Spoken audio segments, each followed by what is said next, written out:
Guys, welcome back. As you can see, I'm just about to start a brew. It's been a little while, so I'm looking forward to getting another beer underway. So we'll swing the camera around and I'll just quickly explain what I'm brewing up. Cheers.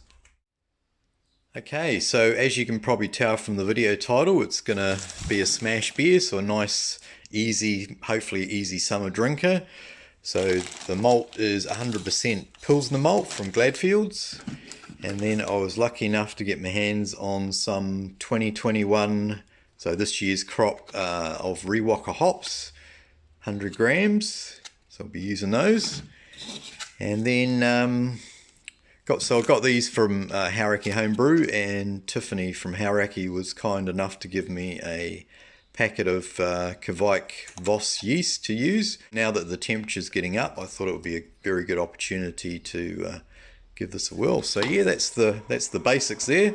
So we'll get underway. Okay, so I've mashed in the Pilsner malt, so we'll just let that do its thing for an hour. So we'll do a 60-minute mash, and we're mashing at 66 degrees. So yeah, not much more to do at this stage, so we'll be back.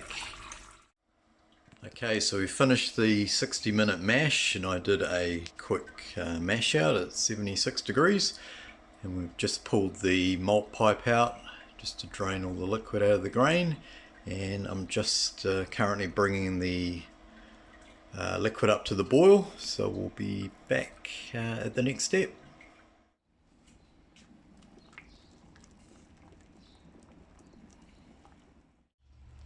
Okay, so we're 10 minutes from the end of the boil, so I've just put in the chiller to sterilise and also half a whirlpool, so we'll be back the next stage.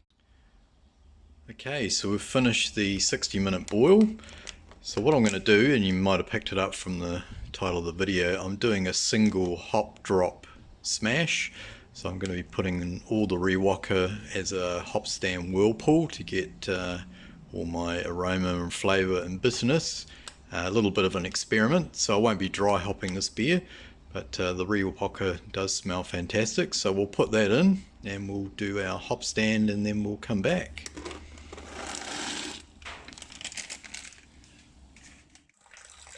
Okay, so I've finished the hop stand whirlpool, and obviously one of the big selling factors with the Kveik yeast is you can ferment at warmer temperatures.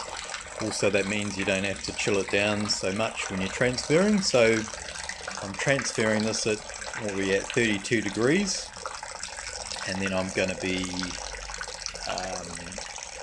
fermenting this at 35. So anyway, we'll do the transfer. I'll grab a hydro sample while that's going on.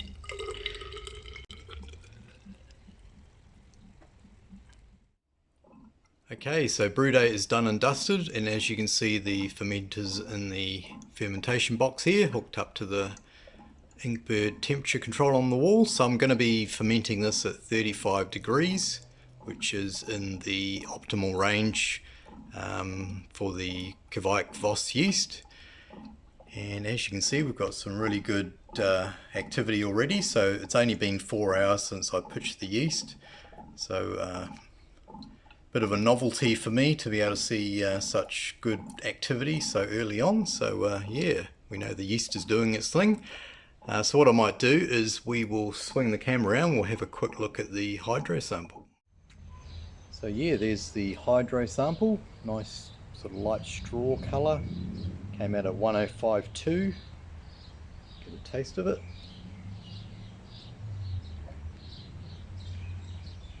Nice level of bitterness, so I was aiming for sort of mid to high 30s.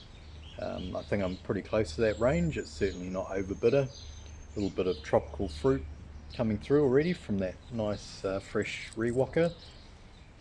So yeah, stay tuned. So really keen to see how this turns out. Hoping for a nice easy drinker, and it'll be interesting to see what that Kveik Voss yeast brings to the party as far as flavour and aroma, etc. So thanks for watching. If you've got any questions, or even if you've got any advice on the yeast itself, as far as like how long should I leave it in the fermenter for after it's finished fermenting, I was thinking I'll still do 10 days in the fermenter just to let it sort of I guess mature and clean up the beer, get everything to sort of drop out before I keg it. But yeah, any advice would be welcome if you've used that particular yeast. So stay tuned, thanks for watching, and enjoy the rest of your weekend. Over and out.